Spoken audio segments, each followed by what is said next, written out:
Naku, ba't ang kalat dito? Teka, ninakawan ba kami?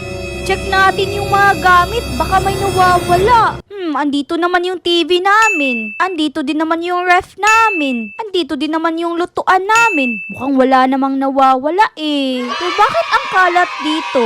Teka, parang alam ko na kung sinong nagkakalat dito. Isoni! Tignan natin sa taas. Andun yun.